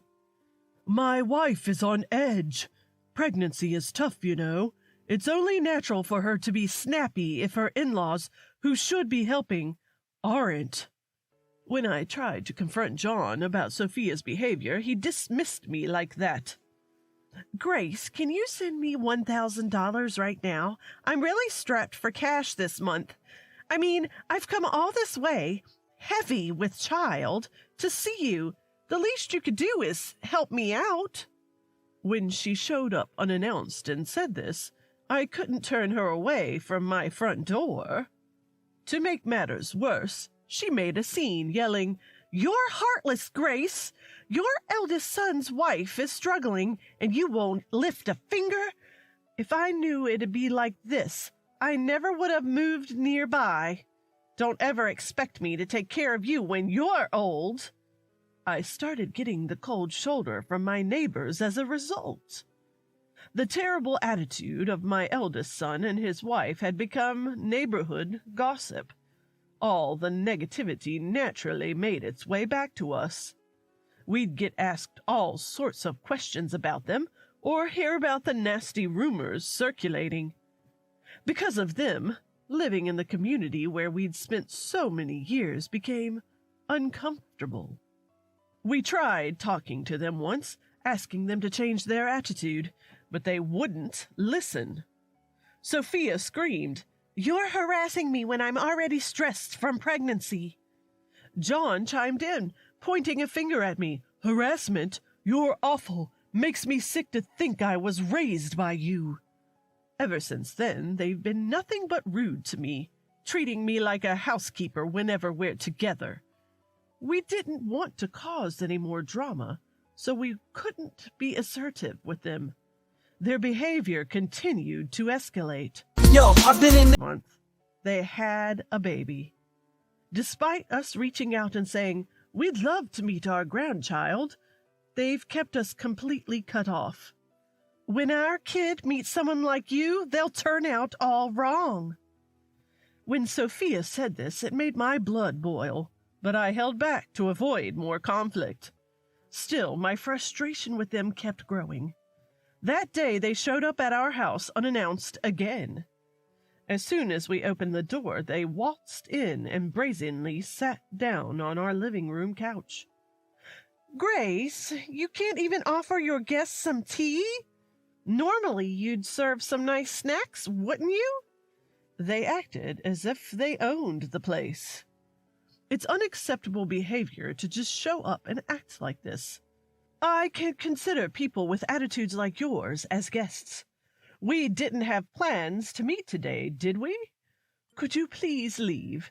And what about the grandchild? You didn't just leave them alone, did you? I glared at them and said. Sophia retorted, "As if we'd neglect our precious child. A friend offered to babysit, so we took them up on it. Unlike you, Grace, we actually put our child first." Her words implied that I hadn't cared for John, that I'd been negligent in raising him. I've done my best with raising my children, you know, even if the results weren't what I'd hoped for. See, that's exactly what bugs me. When I look at you, Grace, it's clear you don't really care about your kids. If you truly cherish them, wouldn't your son treat you differently? Sophia smirks as if to provoke me, but I can't let words like that sway me now. I've grown accustomed to Sophia's harsh comments. However, what she said next was unforgivable. "You might act all high and mighty, but aren't you planning to use your son to get my child? Don't you think he'll listen to his mother? And don't you resent me for stealing your son?" Her words made me snap. Nothing she's saying is anything more than her imagination. It's not at all how I feel. Yet what stung the most was John casting a disdainful look at me after hearing Sophia, as if to say, "So you're thinking that, huh?" "Stop it! You're way off base! This is all in your head." Sophia laughs as if it is all a joke. "All in my head! Good luck convincing me of that. I see right through you, you know." But I don't harbor any of the feelings Sophia describes. For me, John is practically a stranger at this point. I have no emotional attachment to him. Just to set the record straight, I don't think the way you imagine.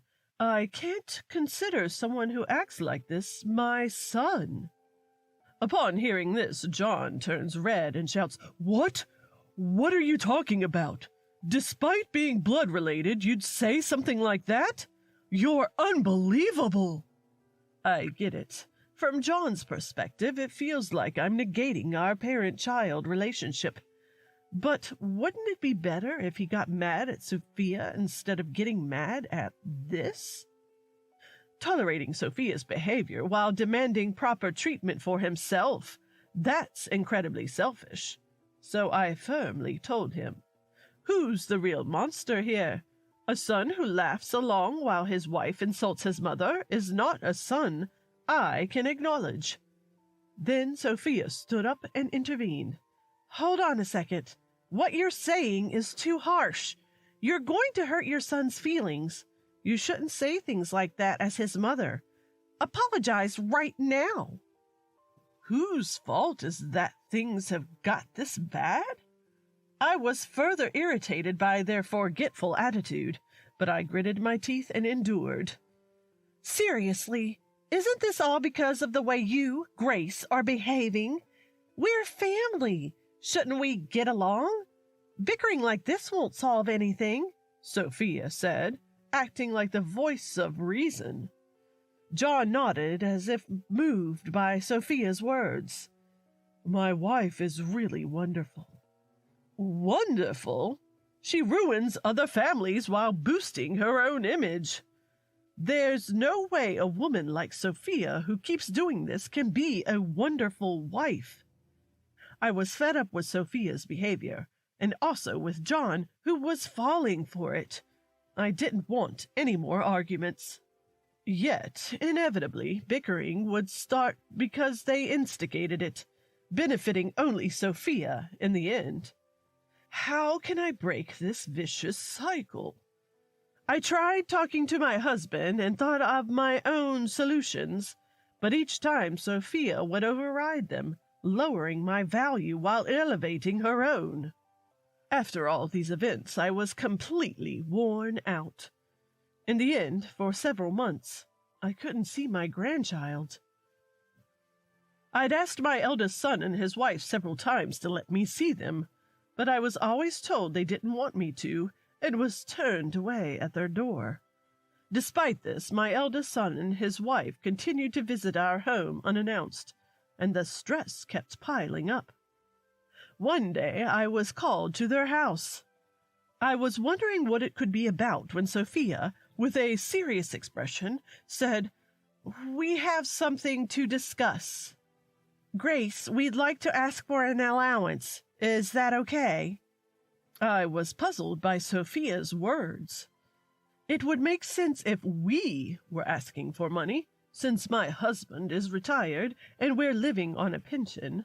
But John is still working and they make a decent income. It seemed absurd to be asked for money by them. "Why do you need an allowance? Doesn't my son make enough money?" "Oh, come on. The details don't matter. Just give us some money and that'll be that. We won't ask for much." Neither Sophia nor John would tell me why they needed the money. Given that there was no way I could agree to an allowance, "I'm sorry, but I have to decline. We can't afford to give an allowance without even knowing the reason," I responded. Sophia's face turned red as she exclaimed, "Are you really a mother?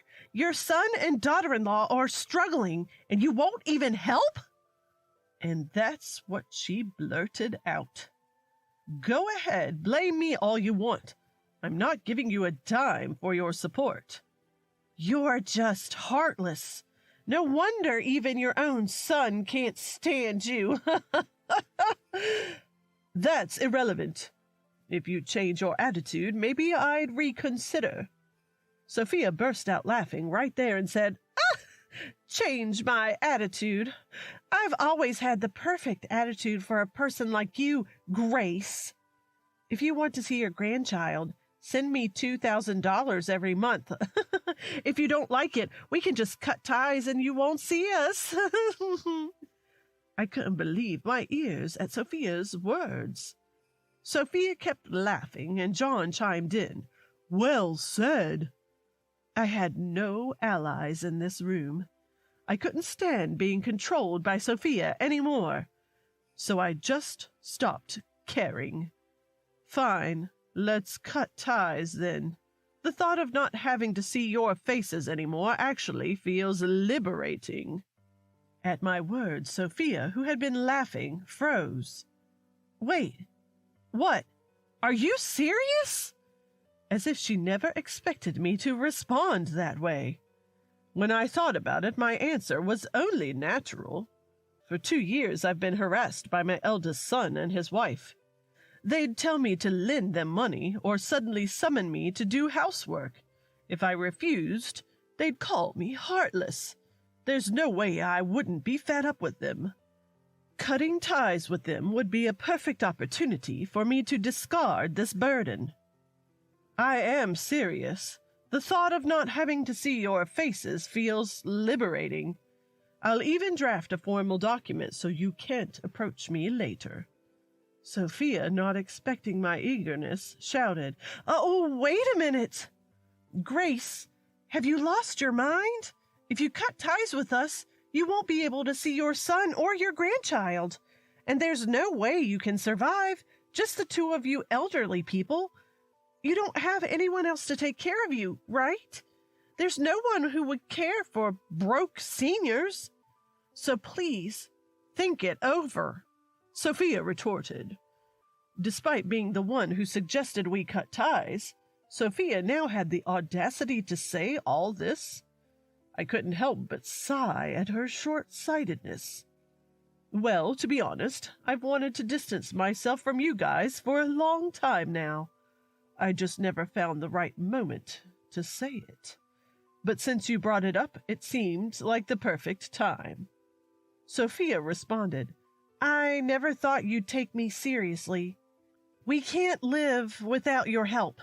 Your son has actually already quit his job. Please, help us. I couldn't help but exclaim, What? John, on the other hand, was awkwardly avoiding eye contact. According to Sophia, John quit his job thinking they didn't need to work as long as I was willing to lend them money. Sophia had tried to talk him out of it, but John didn't listen and quit his job without her consent. Apparently, they were both now working part-time to make ends meet, while their son was left at a friend's house. Sophia mentioned they were burdening this friend by leaving their son there 5 days a week. They were recently warned by this friend, who refused to look after their son anymore. Sophia went on to say that they had planned to leave the child with me, who has been eager to meet him and also benefit from some financial help. I was almost laughing at how naive my eldest son and his wife were, but I listened to the end. Sophia sincerely apologized at that moment. Please, Grace, help us. Without your help, your son and grandson will face hardships. You are the only one we can rely on. Sophia apologized deeply, tears streaming down her face. But her convenience-driven attitude made my anger boil over. After the way they've treated me, now they come running when they find themselves in trouble, looking to take advantage of me.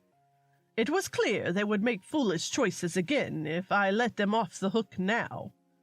I'm sorry, but no matter how much you apologize, I won't be sending any money or spending any time with my grandson. We will keep our distance as initially planned. Please don't say such harsh things. We're family, aren't we? Isn't it natural for family to help each other out in times of need? Family? You're the ones who treated this family like it's disposable, remember? When I confronted her like that, Sophia went silent.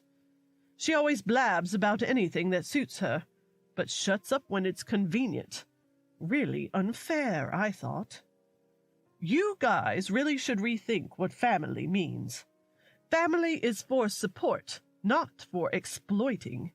You can't even understand that basic idea, yet you became parents. You're really pitiful. Even after I said this, neither Sophia nor John had any retorts. Seeing them look down and avoid eye contact, I felt there was nothing more to say. I walked out of my eldest son's home and cut ties with them, just as I had announced. In the end, I never got to see my grandchild. But given the parents, I doubted I'd ever find the child genuinely adorable anyway. I'm fine with how things turned out. I heard later from friends that after cutting ties with us, the couple began fighting constantly. It was inevitable. They divorced. Sophia got custody, but she's too busy with work. Her parents are taking care of the child. Sophia and John continue to work part-time jobs, grinding away each day and coming home exhausted. As for me, the source of stress is gone, and I'm enjoying a peaceful life. Actually, I've been coordinating with Sophia's parents, meeting my grandchild when Sophia isn't around. Despite being born to those two, the kid's still adorable. When I extend my finger towards my sleeping grandchild, the tiny hand grips it, filling me with genuine love. Sophia's parents are decent people, so unless something drastic happens, a good relationship should continue. Although we've become strangers to our grandchild, we still want to watch him grow, even from afar.